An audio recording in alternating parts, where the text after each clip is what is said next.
Onder video 121 over vuurwerkgevaar verschenen opeens beschuldigingen. Ik zou de besproken YouTuber alleen maar zwart maken. Ik zou selectief berichten en liegen. Ik zou reacties verdraaien en mensen woorden in de mond leggen. Maak kennis met het verschijnsel fanboyisme.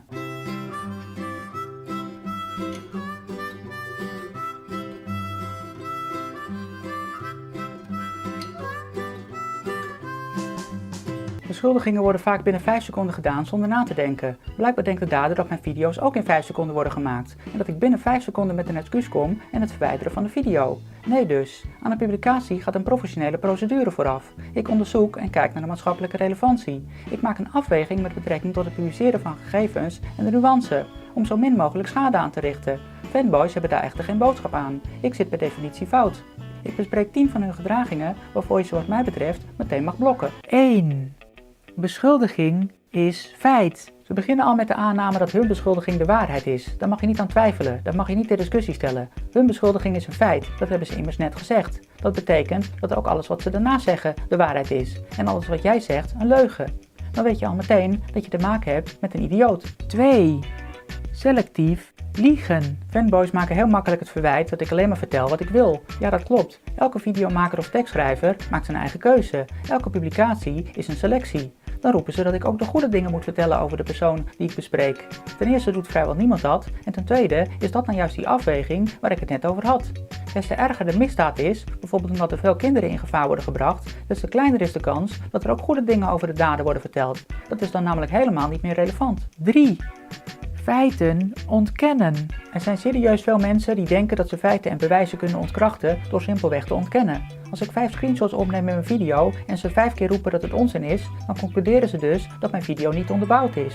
In werkelijkheid had ik echt de keuze uit tientallen bewijzen. Ik ga dat spelletje van ontkennen dus ook niet spelen. Als jij te dom bent om de meest basale feiten te begrijpen en niet logisch kan nadenken, dan zijn we uitgepraat. 4. Geen verantwoordelijkheid. Het doel en bestaansrecht van mijn video's wordt wel eens aangevallen door te zeggen dat het toch de verantwoordelijkheid is van de ouders. Daar hoef jij toch geen video over te maken, zeggen ze. Ik zie het echter als mijn burgerplicht om onschuldige en kwetsbare mensen te waarschuwen voor idioten, zodat ze niet alle ellende hoeven meemaken die ik zelf heb meegemaakt. Ik ben in de eerste plaats een mens die zich graag inzet om de samenleving een beetje beter te maken. 5. Niet inhoudelijk. Wanneer de beschuldigingen maar blijven komen, kan ik ze natuurlijk meteen blokken. Toch wil ik ze vaak nog wel een tweede kans geven. Ik waarschuw ze dan dat ze niet inhoudelijk ingaan op de video. Dan krijg ik wel eens het antwoord terug dat ik er zelf niet inhoudelijk op inga, omdat ik onzin praat. Dan houdt het op. 6. Nog meer onzin. Soms krijgen ze door dat ze het toch echt over de inhoud moeten hebben. Hoewel, dan krijg je van de reacties als ik niet inhoudelijk ben, waarom zet jij dan die onzin erin? Je moet begrijpen dat ik dit niet kan accepteren, maar soms laat ik ze gewoon doorgaan om te kijken waar het naartoe gaat. En dan zie je dat het steeds belachelijker wordt. 7. Eindeloos discussiëren. Een bekende truc om de waarde van onwelgevallige feiten en bewijzen te verminderen is het doen alsof het ter discussie staat. Wat ze doen is een zogenaamde discussie starten en lappen tekst typen met daarin drogredeneringen, om vervolgens te zeggen dat het dus ter discussie staat en mijn video niet klopt. Zo werkt het niet. Sterker nog, in elke video vermeld ik de bekende dooddoeners en drogredeneringen en laat ik zien waarom het niet klopt. Als je dan mijn video niet eens bekeken en begrepen hebt en toch die dooddoeners blijft opnoemen, dan weet ik meteen dat je een troll bent. 8. Emotioneel gejank. Kunnen ze je niet met argumenten pakken, dan gaan ze op de emotionele toer. Dan zeggen ze, jammer dat het op deze manier gaat. Ik had dit niet van je verwacht. Ik had gedacht dat je slimmer zou zijn. Je moet één ding goed begrijpen. Ik ben intelligent en dat hangt niet af van de mening van haters en fanboys van anderen. 9. Bedreigen en schelden. Dan slaat de frustratie toe en draaien ze door. Ze beginnen te schelden en roepen dat het logisch is dat ik bedreigd en vervolgd word. Daarna gaan ze mij bedreigen en roepen ze dat ze langs gaan komen. Maar uiteindelijk moeten ze afdruipen met de staart tussen de benen. Het is allemaal heel erg zielig. 10. Zwart maken. Achteraf willen ze zich nog steeds niet gewonnen geven. Om gezichtsverlies te voorkomen proberen ze me nog een trap na te geven. Op sociale media maken ze me zwart. En tegen al hun internetvrienden, want echte vrienden hebben ze niet, zeggen ze dat ik wereldvreemd ben.